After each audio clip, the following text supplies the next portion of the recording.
देहरादून की सड़कों पर चल रहे वाहनों पर नजर रखने के लिए परिवहन विभाग शहर भर में लगे स्मार्ट सिटी के कैमरों की सहायता ले रहा है। इस बात पर देहरादून के आरटीओ प्रशासन संदीप सैनी ने कहा कि हमने शुरुआती तौर पर देहरादून के 4 से 5 चौराहों को चिन्हित किया है, जिसमें हमने टीटीओ स्तर के अधिकारियों की टीम बनाई है और स्मार्ट सिटी से हमें रोज के फीड भेजेंगे। साथ ही उन्होंने कहा कि कोई भी वाहन परिवहन के नियमों का उल्लंघन करता हुआ पाया गया तो उसके परमिट के खिलाफ भी कार्रवाई की जाएगी। इसमें हमने स्मार्ट सिटी से कम्युनिकेट किया था कि जो प्रमुख चौराहे हैं उनकी उन्होंने हमारे को लिस्ट दी थी। उसमें से हमने अभी शुरुआती फेज़ में 4 से 5 चौराहे जो हैं चिन्हित किए हैं और हमारे जो एक टीटीओ की लेवल के ऑफिसर की हमने टीम बनाई है, वो डेली फीड वहाँ से लेके हमारे जो स्मार्ट सिटी के कमांड कंट्रोल सेंटर में हमारे 2 लोग बैठे हैं, वो वहाँ से मॉनिटरिंग करके हमारे को फीड देंगे उन चौराहों की।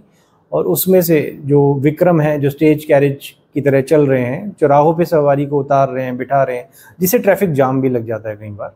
और या लेफ्ट टर्न अगर फ्री होना चाहिए, नो पार्किंग का बोर्ड भी दिख रहा है, फिर भी गाड़ियाँ वहाँ पर खड़ी हैं, तो इसमें हम पहल ये कर रहे हैं कि ऑनलाइन चलान हमारे ऑफिस से ही होंगे।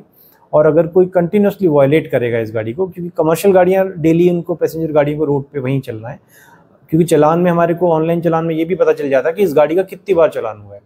अगर ऐसा पाया जाता है कोई पर्टिकुलर गाड़ी, तो उसके परमिट के खिलाफ भी कार्रवाई की जाएगी और उसका परमिट रद्द करने के लिए आरटीए में रखा जाएगा उसको। उत्तराखंड की सियासत में चर्चा का केंद्र बने पूर्व विधायक सुरेश राठौर आज बीजेपी प्रदेश कार्यालय पहुंचे, जहां उन्होंने पार्टी नेतृत्व को अपना पक्ष सौंपा और मीडिया के सामने साफ शब्दों में कहा, ना कोई शादी की, ना आपत्तिजनक बयान दिया, अगर वीडियो है तो दिखाओ। राठौर ने कांग्रेस पर भी पलटवार करते हुए कहा कि कांग्रेस पहले अपने नेताओं के वीडियो सामने लाए, फिर सवाल उठाए। वहीं यूसीसी पर उन्होंने दावा किया है कि उन्होंने किसी भी तरह से पार्टी की नीति का उल्लंघन नहीं किया है। अब निगाहें पार्टी हाईकमान पर है कि राठौर की सफाई के बाद अगला फैसला क्या होता है। कोई अमर्यादित भाषा का प्रयोग कभी नहीं किया और ना कर सकता हूँ। भारतीय जनता पार्टी मेरी माँ है और माँ को कभी कोई अमर्यादित भाषा का प्रयोग नहीं किया जा सकता। तो नोटिस क्यों दिया था फिर आपको पार्टी ने? देखो, अब किसी ने क्या संज्ञान लिया, मैंने उसका जवाब लिखित में दे दिया। पार्टी प्लेटफार्म पे अपनी बात को रखी। वर्ष 1980 से भारतीय जनता पार्टी का कार्यकर्ता हूँ। 45 साल पार्टी में काम करते हुए मंडल अध्यक्ष से लेकर जिला तक भारतीय जनता पार्टी का 2 बार 3 बार मोर्चे का अध्यक्ष रहा हूँ, राष्ट्रीय महामंत्री रहा हूँ, 2 बार आयोग का उपाध्यक्ष रहा हूँ। कभी भी मेरे द्वारा भारतीय जनता पार्टी के विरुद्ध कभी कोई बयानबाजी किसी नेता के विरुद्ध नहीं की गई और ना भारतीय जनता पार्टी के संगठन के विरुद्ध। जी, बयानबाजी का सवाल नहीं है, ये तो आपकी शादी से जुड़ा हुआ मामला है। नोटिस क्यों दिया? मैं उस पर कुछ नहीं जानता। नोटिस मैं नहीं जानता। अमर्यादित भाषा का प्रयोग किया, इस बात का नोटिस है, उसका क्लेरिफिकेशन मैंने दे दिया।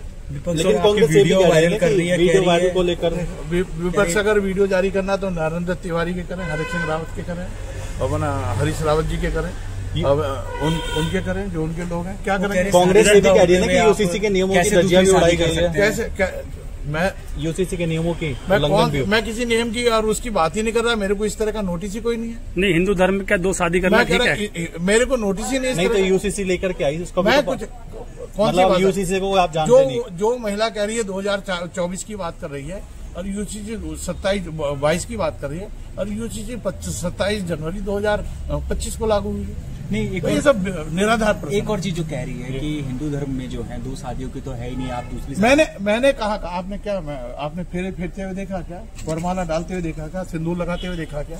कोई सर्टिफिकेट कहीं कोर्ट मैरिज किया क्या?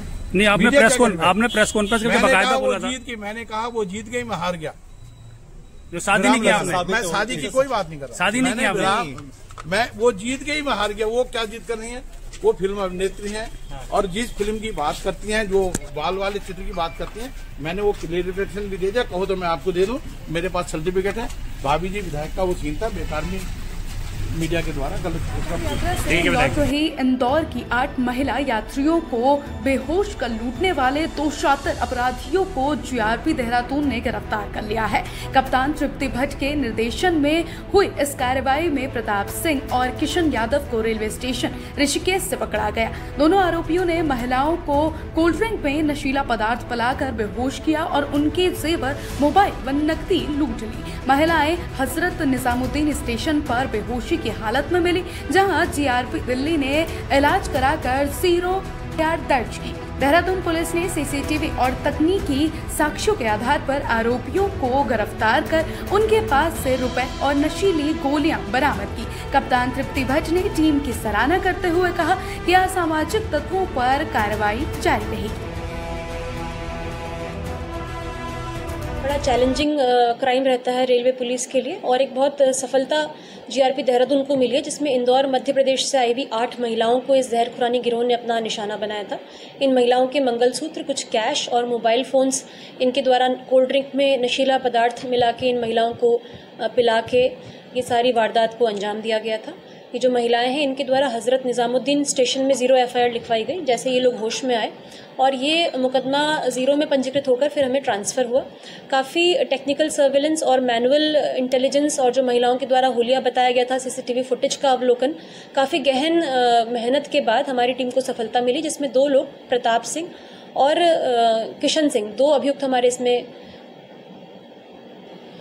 इसमें हमारे द्वारा जो नशीले पदार्थ की टैबलेट्स हैं उनकी बरामदगी भी की गई है। इसके अतिरिक्त कुछ कैश भी बरामद हुआ है।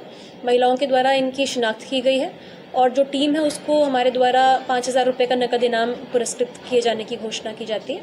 और एक काफ़ी बड़ी सफलता है, चूँकि 4 धाम यात्रा में जिन महिलाओं को निशाना बनाया गया वो अन्य प्रदेश से यहाँ पे आई थी, तो इससे प्रदेश की छवि का भी प्रश्न था और काफ़ी अच्छी सफलता हमारी जीआरपी देहरादून को प्राप्त हुई है। से बचाव के लिए हम लगातार जागरूकता अभियान चलाते हैं। समय समय पर इसके विषय में हमारे द्वारा फ्लैक्स और उसके अलावा लाउड हेलर से अनाउंसमेंट किया जाता है। जितनी भी हमारी ट्रेन में ड्यूटीज़ लगती हैं, एस्कॉर्ट ड्यूटीज़ लगती हैं, उनके द्वारा भी समय समय पर महिला संबंधी अपराध, चेन स्नैचिंग, जहर खुरानी और अन्य विभिन्न प्रकार के अपराधों के लिए जनता को जागरूक किया जाता है।